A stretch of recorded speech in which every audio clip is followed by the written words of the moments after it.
Ada banyak orang sibuk liburan, saudara. Ada banyak orang langsung mikir mau kemana ya kita. Ada banyak orang langsung, oh pokoknya kita ke tempat wisata, pokoknya kita ke Bandung, oh kita ke Bogor, kita ke Tambun. Kali aja ke Tambun ada taman wisata, kita nggak tahu ya. Tapi sekali lagi saya mau bilang saudara, saudara tetap setia cari Tuhan. Artinya saudara orang-orang yang sungguh-sungguh cinta Tuhan. Amin. Dan saya mau bilang saudara, orang yang setia cinta Tuhan, janji Tuhan, hidupnya anak cucunya pasti diberkati Tuhan. Tepuk tangan yang paling meriah buat Tuhan. Sama-sama bilang sama saya, aku pasti diberkati Tuhan. Anak cucuku pasti diberkati Tuhan. Bilang kanan kirimu, kamu juga pasti diberkati Tuhan. Bilang sama yang ngomong, kamu luar biasa. Bilang sama yang ngomong, semangat. Tepuk tangan sekali lagi yang paling meriah buat Tuhan. Haleluya. Yuk langsung saja saudara yang Alkitab, kita mau angkat Alkitab kita. Alkitab juga boleh, Alkitab juga boleh. Yang gak boleh Alkitab, angkat tangan juga boleh. Sama-sama dengan iman percaya, sama-sama kita katakan dalam nama Tuhan Yesus, aku percaya Alkitab ini adalah firman Tuhan.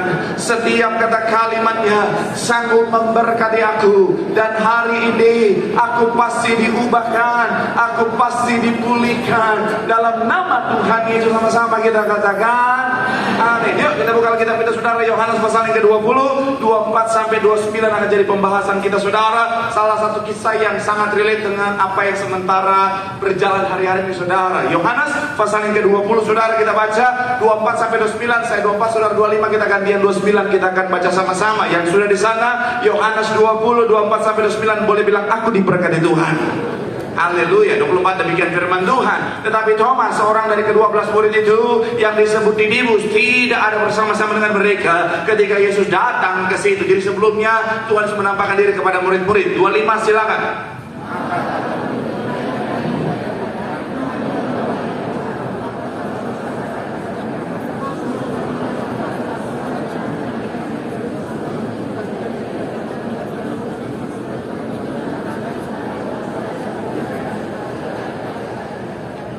Ayat ke-26 dikatakan apa?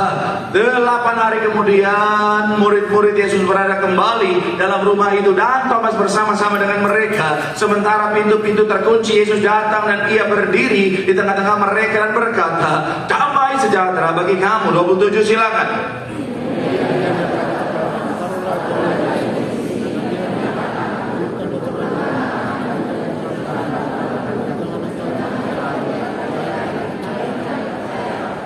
Ayat yang selanjutnya dikatakan apa? Thomas menjawab dia, ya Tuhanku dan Allahku. Ayat yang 29 dikatakan apa? 3, iya. Kata Yesus kepadanya, karena kau telah melihat aku, maka kau percaya. Berbahagialah mereka yang tidak melihat, namun apa? Percaya. Sekali lagi saudara, based on kisah Alkitab saudara, setelah kebangkitan Tuhan, ini adalah momen-momen di mana Tuhan Yesus menampakkan diri kepada banyak orang saudara. Sebelum yaitu bicara tentang kenaikannya ke sorga. Dan salah satu yang menarik dari kisah ketika Tuhan menampakkan diri adalah kisah ketika bicara tentang salah satu muridnya bernama Thomas yang meragukan dia saudara. Dan saya mau bilang saudara, bicara tentang keraguan ini saudara, bicara tentang ketidakpercayaan yang tidak full. Saya bilang tidak full, kenapa? Karena ada perbedaan saudara. Kalau bicara tentang, kalau saudara ingat ketika bicara tentang Tuhan Yesus pulang kampung saudara, di sana tidak ada iman di Nazaret itu saudara, karena mereka benar-benar totally tidak percaya. Kenapa? Karena mereka tidak mau percaya. Kenapa? Karena dalam pikiran mereka dia bukan Tuhan, dia adalah Mesias. Tapi kalau bicara tentang seorang Thomas ini saudara, dia dalam keraguan. Sama-sama boleh bilang sama saya keraguan.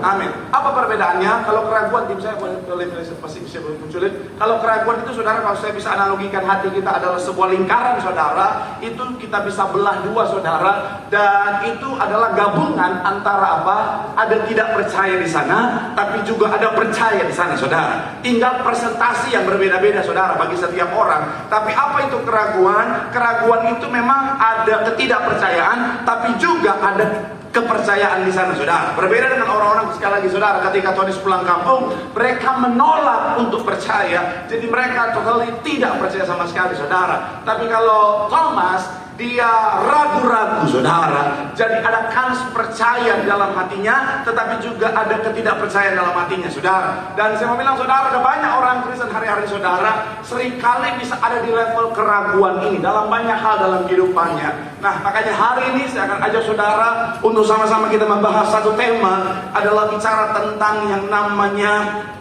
Keraguan yang menjadi iman. Sama-sama bilang sama saya keraguan. Sama-sama bilang sama saya yang berubah. Sama-sama bilang sama saya menjadi iman. Amin. Doa saya melalui firman Tuhan hari ini, tidak ada lagi keraguan. Yang ada adalah iman. Sehingga dalam kehidupan setiap kita yang kita lihat adalah perkara-perkara yang ajaib, perkara yang luar biasa menjadi setiap kita. Tepuk tangan dulu yang paling meriah dulu buat Tuhan. Haleluya.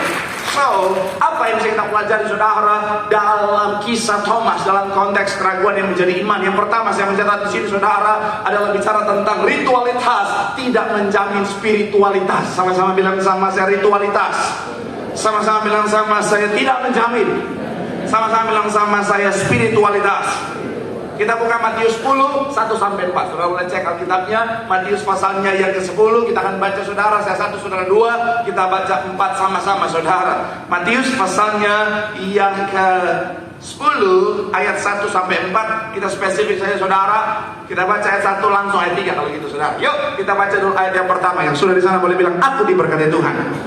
3, ya Yesus memanggil apa? Dan memberi kuasa kepada mereka untuk apa? Mengusir roh jahat dan untuk melenyapkan segala penyakit dan segala apa? Sama-sama bilang sama saya melakukan mujizat. Amin. Kemudian ayat yang ketiga dikatakan apa? Filipus dan Bartolomeus. Kemudian apa? Thomas dan Matius pemungut cukai, Yakobus anak Alfeus dan Tadeus. Kalau saudara perhatikan ayat yang ketiga, Tuhan Yesus memilih Thomas untuk menjadi bagian dalam pelayanannya saudara.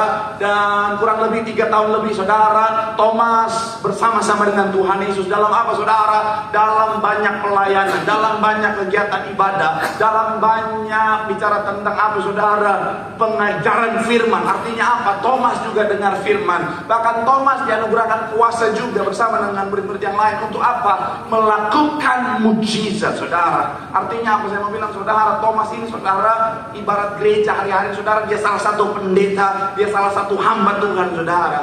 Tapi sayangnya saudara, ritualitas hanya sampai pada ritualitas semata, tidak bertumbuh menjadi spiritualitas. Apa itu spiritualitas? Saya mencatat di sini saudara, spiritualitas punya makna adalah konsep yang luas yang mengacu pada rasa keterhubungan dengan sesuatu yang lebih besar dari diri sendiri. Sama-sama bilang sama saya terhubung.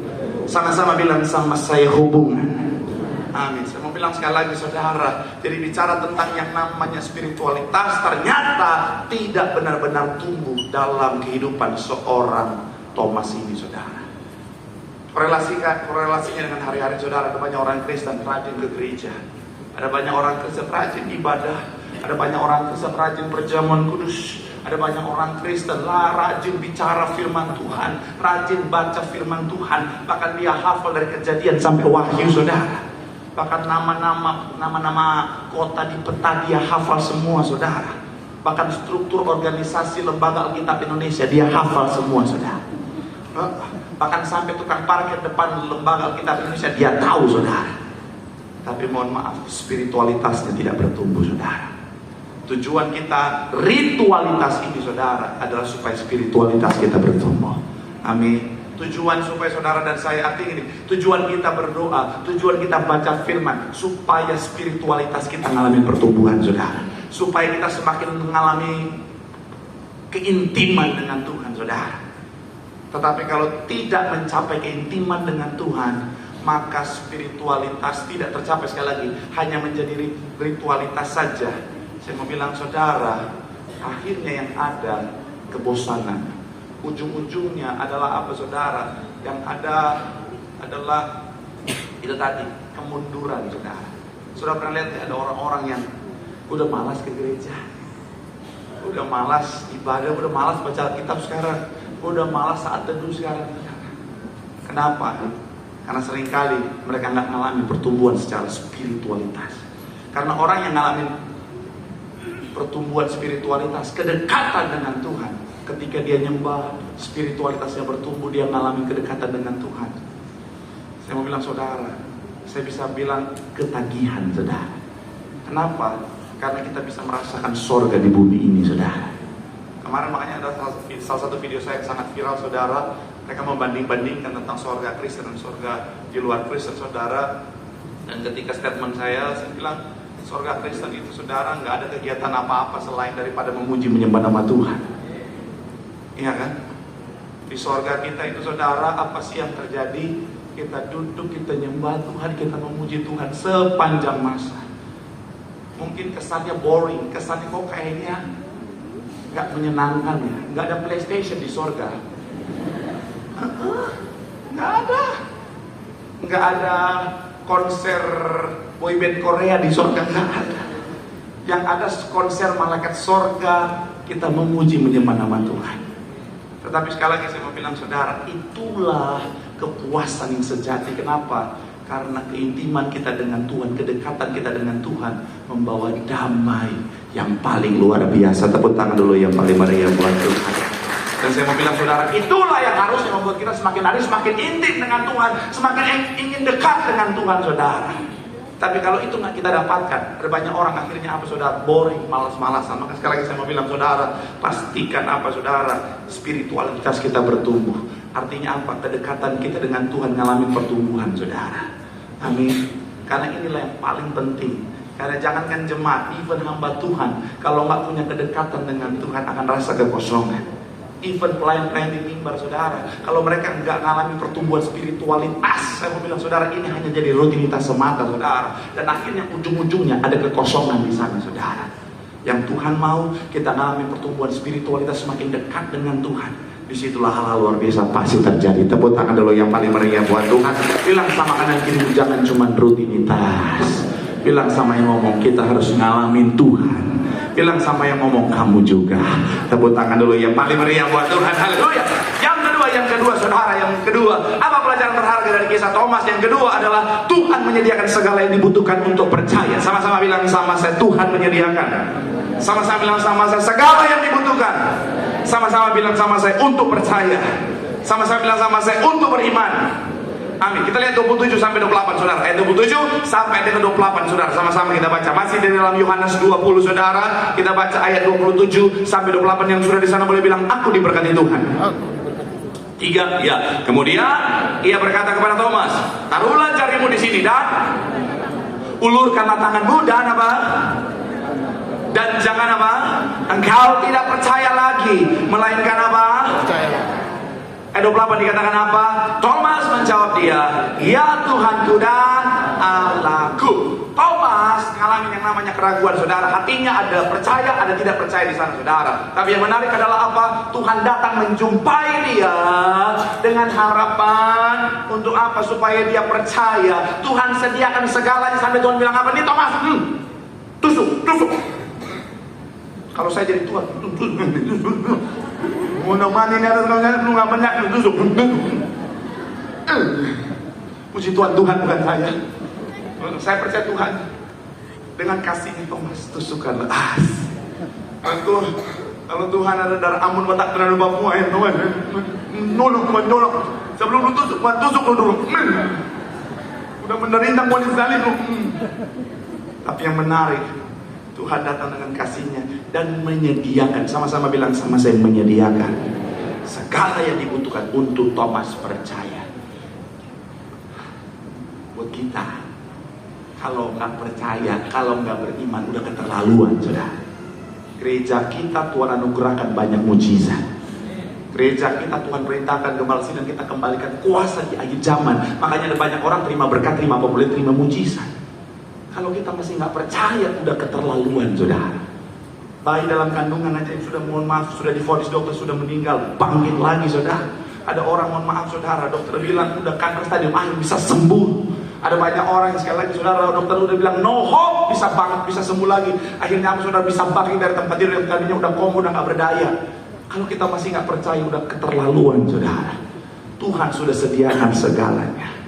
Tapi dalam perenungan saya ini saudara, saya melihat Thomas itu seperti menantang Tuhan, betul kan? Kalau sebelum aku tidak akan percaya, itu sama sekali. Itu sebenarnya menantang Tuhan, saudara. Tapi sekali lagi saya bilang, saudara, kadang-kadang ada orang-orang yang menantang Tuhan. Akhirnya apa, saudara? Benar-benar dijumpai Tuhan, saudara. Saya ingat satu kisah, saudara. Teman saya, orang tuanya dulu bukan Kristen. Kemudian singkat cerita saudara, orang tuanya bukan Kristen, singkat cerita, mamanya itu saudara divonis dokter ada tulang yang tumbuh di bagian tulang belakang saudara. Jadi ada tulang tumbuh di bagian tulang belakang, dan ini akhirnya apa saudara, menekan tulang yang lain. Akhirnya kalau dia mau jalan, sakitnya bukan main saudara. Jadi si tulang tumbuh ini dia tumbuh seperti sebuah ujung tombak saudara, dan akhirnya dia menusuk tulang belakang, dan akhirnya itu sangat sakit sekali saudara. Periksa ke dokter Singapura saudara, diperiksa di ronsen semuanya saudara, dan ditunjukkan ada tulang tumbuh, dan nggak ada solusi lain selain daripada operasi potong tulang tumbuh itu. Tapi konsekuensinya adalah begini, resikonya sangat besar karena dia ada di bagian sangat penting dan tulang belakang. Jadi kata dokter Singapura itu saudara, kalau sampai dia gagal, karena dia belum pernah lakukan sebelumnya, kalau sampai dia gagal, si ibu ini saudara, mama dan teman saya, setengah leher ke bawah akan lumpuh total seumur hidupnya. Akhirnya karena resikonya terlalu besar, mamanya memilih untuk udah nggak usah. Mama papanya bilang janganlah, nggak usah terlalu besar resiko, tahan aja. Tapi sekali lagi, karena tulang tumbuh makin hari makin bertumbuh saudara, makin menekan tulang belakang, akhirnya apa? Bertahun-tahun hidup dalam penderitaan saudara.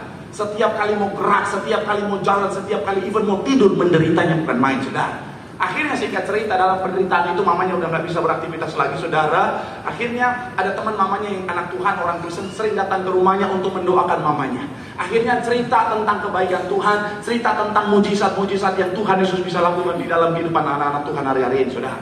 Singkat cerita, mamanya mulai ngalamin pertumbuhan iman. Akhirnya mamanya ini makin hari makin percaya, dan akhirnya mamanya bilang begini sama papanya, sepertinya saya sudah mulai sembuh karena sering didoakan, dan saya merasa saya sudah mulai sembuh. Ini proses berjalan bertahun-tahun saudara.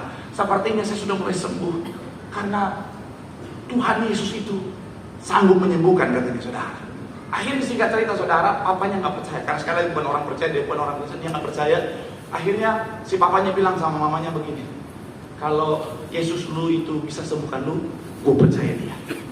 Akhirnya singkat cerita saudara, mereka sama-sama kembali ke Singapura saudara. Ini kurang lebih jaraknya saudara, katanya kurang lebih hampir 20 tahun dari pertama kali divonis sampai akhirnya saudara mereka balik lagi ke Singapura untuk dicek dengan dokter yang sama di Singapura, sangat terkenal. Akhirnya singkat cerita saudara, ketika dicek saudara, di ronsen lagi, dokternya aja kaget saudara. Kenapa? Karena tulang yang tadinya tumbuh benar-benar hilang sama sekali saudara. Tepuk tangan dulu yang paling meriah dulu. Benar-benar hilang sama sekali.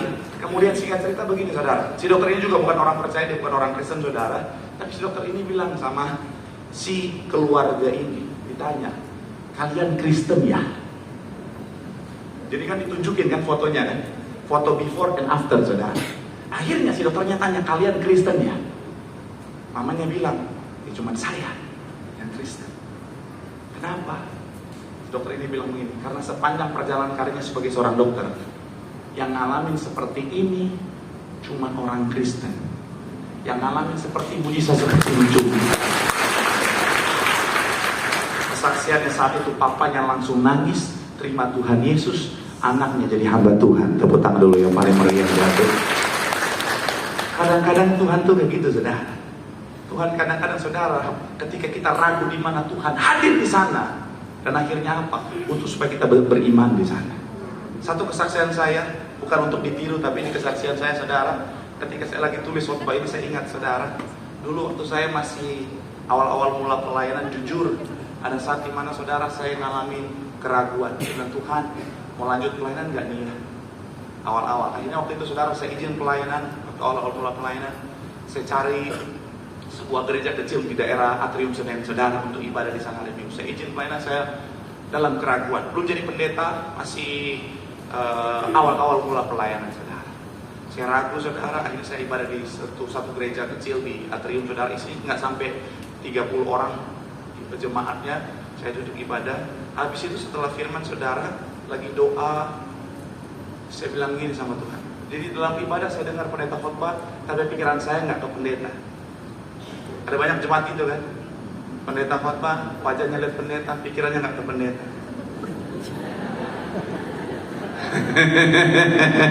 Banyak lagunya. Iya, ada banyak orang lihat pendeta. Bahkan yang paling ngeri, ada banyak orang ketika di gereja malu-malu. Tapi dalam pikirannya, wah abis ini BPK enak. Oh, dari ketawanya pelaku kayaknya. Saya duduk itu saudara, saya lihat ternyata pikiran saya penuh dengan keraguan. Tuhan gimana ya melakukannya ya? Tuhan kasih tanda dong, biasa gitu anak muda pada waktu itu. Tuhan kasih tanda dong Tuhan. Tuhan, akhirnya pada saat doa saudara, setelah firman saat doa, saya bilang sama Tuhan, Tuhan kasih tanda dong, Tuhan bicara dong sama aku sekarang. Tuhan, aku mau lanjut atau tidak Tuhan, Tuhan bicara dong. Tiba-tiba pendetanya bilang begini dari mimbar, Tuhan bicara sama saya, ada seorang anak muda di ruangan ini, seorang laki-laki, dia sementara mengalami keraguan. Udara Yesus Tuhan. Iya, Tuhan bicara sama saya untuk bicara sama dia. Dimanapun kau duduk anak muda, majulah ke dalam nama Tuhan Yesus. Dalam saya Tuhan, terlalu langsung Tuhan. Saya tantang Tuhan, saya ditantang sama Tuhan saudara. Oh Tuhan Yesus, jujur saudara, saya jujur saudara saat ini langsung Tuhan. Oh Tuhan, oh Tuhan, di atas siasa sampai Tuhan. Oh Tuhan, pendetanya ngomong itu benar-benar saudara, waktu itu saudara maju 3 kali dia ngomong itu. Tapi kan saya pemalu saudara. Ya kalau sekarang saudara lihat udah nggak tahu malu ya. Udah malu-maluin ya. Tapi waktu itu saya pemalu banget, saya bertuhan. Nah akhirnya saudara, sampai selesai 3 kali pendeta itu ngomong, saya nggak maju-maju saudara. Jadi kalau pendeta itu, nanti saya mau bikin video khusus untuk pendeta, surat terbuka untuk pendeta itu. Saya mohon maaf, saya lah orangnya. Tapi sekali lagi saya mau bilang saudara, Tuhan langsung jawab saat itu juga. Kadang-kadang Tuhan memang langsung hadir untuk apa saudara? Untuk membuat supaya saudara dan saya percaya. Jadi kalau Tuhan sudah hadir, Tuhan sudah buktikan. Saya mau bilang saudara, gak ada pilihan lain. Sama-sama bilang sama saya percaya. Bilang sama kanan kirimu beriman. Tepuk tangan yang paling meriah dulu buat Tuhan. Yang terakhir memang mesti boleh siap-siap di rumah. Yang ketiga, apa pelajaran berharga dari kisah Thomas? Yang ketiga adalah iman yang benar adalah iman yang sekalipun tidak melihat namun percaya. Sama-sama bilang sama saya, iman yang benar. Sama-sama bilang sama saya, sekalipun tidak melihat. Sama-sama bilang sama saya, tetap percaya. Amin. Ayat 29 sama-sama, ayat terakhir kita, ayatnya yang ke-29. Sama-sama kita baca saudara. Yang sudah di sana boleh bilang, aku diberkati Tuhan. 3, ya, kata Yesus kepadanya, karena engkau telah melihat aku, maka engkau percaya. Berbahagialah mereka yang tidak melihat namun apa? Sekali lagi saudara, 3, ya, kata Yesus kepadanya, karena engkau telah melihat aku, maka engkau percaya. Berbahagialah mereka yang tidak melihat namun percaya. Kata berbahagialah bahasa aslinya makarios. Artinya apa? Diberkatilah atau beruntung. Sama-sama bilang sama saya, diberkati. Sama-sama bilang sama saya, beruntung. Amin. Saya coba merenungkan saudara, kenapa Tuhan lebih prefer orang yang tidak melihat namun percaya daripada mereka yang melihat baru percaya? Ada banyak orang Kristen kayak gitu ya. Mereka lihat dulu baru dia percaya. Saya mau bilang saudara, seringkali itu bukan iman, itu pembuktian namanya saudara. Iya kan? Walaupun akhirnya ada orang dari pembuktian kemudian jadi iman. Sama seperti kisah orang tua teman saya tadi saudara. Dia nggak percaya, tapi ketika dia lihat pembuktian, dia percaya, dia beriman. Ujung-ujungnya sampai pada iman juga.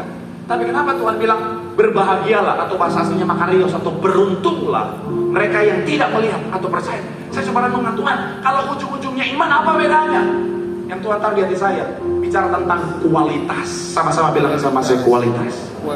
Orang yang melihat baru percaya, yes dia beriman. Tapi begini, orang yang tidak melihat tetap percaya, ini memiliki kualitas lebih tinggi daripada orang yang melihat dulu baru percaya. Kenapa? Karena belum lihat aja dia udah percaya.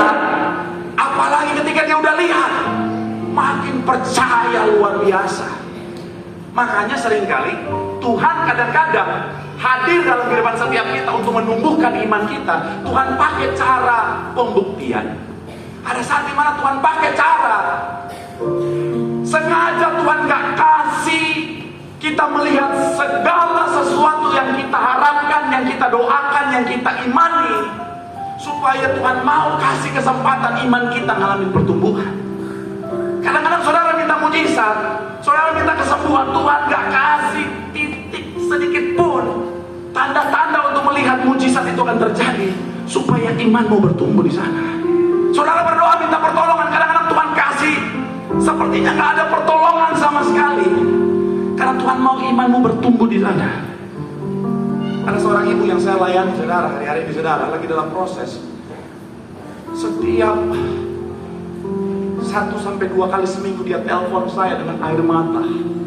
Karena sama sekali dia gak lihat secercah harapan untuk masalah yang sementara dihadapi. Dia bilang sama saya, Pak,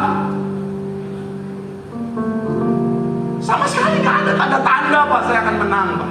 Sama sekali gak ada tanda-tanda Pak saya akan mengalami pertolongan Pak. Yang ada kok makin hari makin kini tampaknya makin buruk Pak. Bahkan suami saya gak dukung saya Pak. Suami saya ninggalin saya dalam keadaan sulit ini Pak. Tapi yang Tuhan taruh di hati saya ketika saya berdoa buat ibu ini, saya bilang, Bu, Tuhan lagi izinkan ini yang pertama untuk membuat imanmu makin luar biasa. Yang kedua, untuk membawa iman bagi rumah tangga suamimu, bagi keluarga suamimu. Karena dalam rumah tangga mereka, suaminya, keluarga besarnya belum percaya. Jadi Tuhan mau membangkitkan iman melalui pembuktian. Karena rumah tangga udah berjalan lama, suaminya, artinya keluarga besar suaminya ini bukan orang percaya. Makanya mereka bilang, emang Yesus lu bisa tolong? Sampai ngomong kayak gitu, saudara. Tapi itulah Tuhan akan pakai itu untuk membesarkan, untuk membangkitkan iman ibu ini, dan juga apa, untuk menyelamatkan keluarga besar suaminya. Saya mau bilang sekali lagi, saudara, sekalipun kita nggak lihat, mari bangkitkan iman kita. Karena sekalipun kita nggak lihat, bukan berarti Tuhan nggak kerja. Karena Tuhan tetap bekerja di balik layar, bahkan. Supaya apa, saudara? Kita mencapai apa yang kita sementara doakan. Tetapi tujuan dari semua itu adalah apa? Iman kita bertumbuh. Jawaban doamu bukan tujuan akhir Tuhan. Dengan mudah Tuhan bisa jawab doamu, amin. Dengan mudah Tuhan bisa sembuhkanmu, amin. Dengan mudah Tuhan bisa pulihkan semua keadaan ekonomimu, amin. Tapi itu bukan tujuan akhir Tuhan. Yang menjadi tujuan akhir Tuhan, iman setiap kita. Karena yang membuat kita akhirnya menikmati surga yang sudah Tuhan sediakan adalah sekalipun gak lihat, sama-sama bilang sama saya percaya. Bilang sama kanan kirimu, beriman. Tuhan bekerja, Tuhan menyediakan. Tepuk tangan sekali lagi yang paling meriah buat Tuhan. Ini berkati malam megang tanganmu. Tepuk tangan sorak-sorak yang paling meriah buat Tuhan. Haleluya. Terima kasih Tuhan, terima kasih. Walau ku tak dapat melihat semua rencana-Mu Tuhan, namun hatiku tetap